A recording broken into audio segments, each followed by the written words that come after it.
Untuk pertemuan kali ini akan dibahas tentang materi pendekatan geografi dan prinsip-prinsip geografi.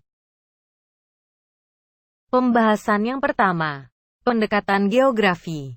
Pendekatan geografi merupakan sudut pandang untuk mengkaji fenomena geografi dari topik tertentu yang menjadi perhatian. 1. Pendekatan keruangan atau disebut juga pendekatan spasial.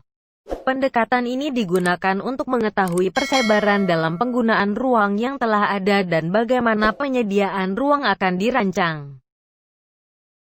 Contohnya, jika ada kebakaran hutan akan muncul pertanyaan seperti ini. Di mana terjadinya kebakaran hutan? Wilayah mana saja yang terkena dampak kebakaran hutan? Di wilayah mana pada mulanya kebakaran hutan terjadi? Dari pertanyaan tadi jelas semuanya mengarah ke persebaran tempat. Jadi untuk menghafal pendekatan keruangan, ingat persebaran tempat atau fenomena. 2. Pendekatan kelingkungan atau disebut juga pendekatan ekologi. Pendekatan ini digunakan untuk mengetahui keterkaitan dan hubungan antara unsur-unsur yang berada di lingkungan tertentu, yaitu A. Hubungan antar makhluk hidup. B. Hubungan antara makhluk hidup dengan lingkungan alamnya. Contohnya, jika ada kebakaran hutan akan muncul pertanyaan seperti ini. Bagaimana pengaruh kebakaran hutan terhadap kondisi lingkungan di sekitarnya? Untuk menghafal pendekatan ke lingkungan terdapat interaksi makhluk hidup dan alam. 3. Pendekatan kompleks wilayah atau disebut juga pendekatan kewilayahan. Pendekatan ini merupakan kombinasi antara pendekatan ke ruangan dan pendekatan ke lingkungan.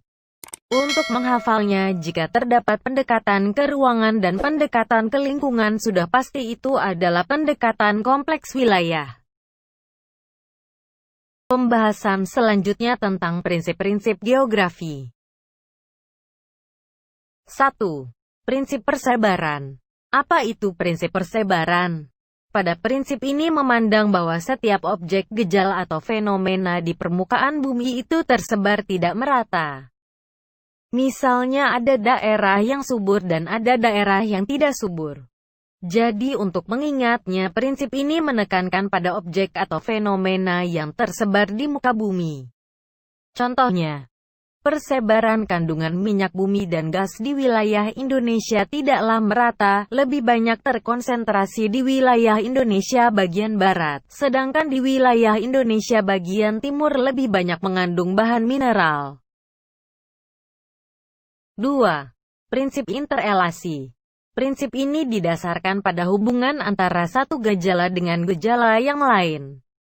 Misalnya hubungan antara gejala fisik dengan fisik, hubungan antara gejala fisik dengan sosial, ataupun hubungan antara gejala sosial dengan gejala sosial. Jadi untuk mengingatnya, prinsip ini menekankan pada hubungan antara fenomena yang satu dengan yang lainnya. Contohnya, usaha pembukaan lahan di hutan untuk keperluan area pertambangan akan menyebabkan terjadinya penebangan hutan dan berubahnya ekosistem satwa dan tumbuhan di area hutan tersebut. 3.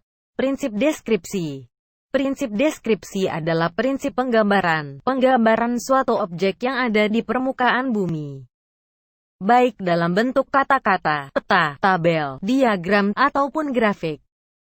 Contohnya, 1. Letusan gunung api menelan 10 korban jiwa dan sekitar 200 orang luka-luka. 2. Pengangguran di Indonesia mencapai angka 5 juta penduduk. 4. Prinsip korologi. Prinsip korologi merupakan gabungan dari 3 prinsip sebelumnya, yaitu ada prinsip persebaran, prinsip interelasi, dan prinsip deskripsi. Jadi untuk mengingatnya prinsip ini, jika suatu fenomena terdapat ketiga prinsip maka itu sudah pasti dikatakan prinsip korologi. Contohnya, hujan di Bogor menyebabkan banjir di Jakarta. Banjir ini menyebabkan kerugian 100 miliar dan 10 orang luka-luka.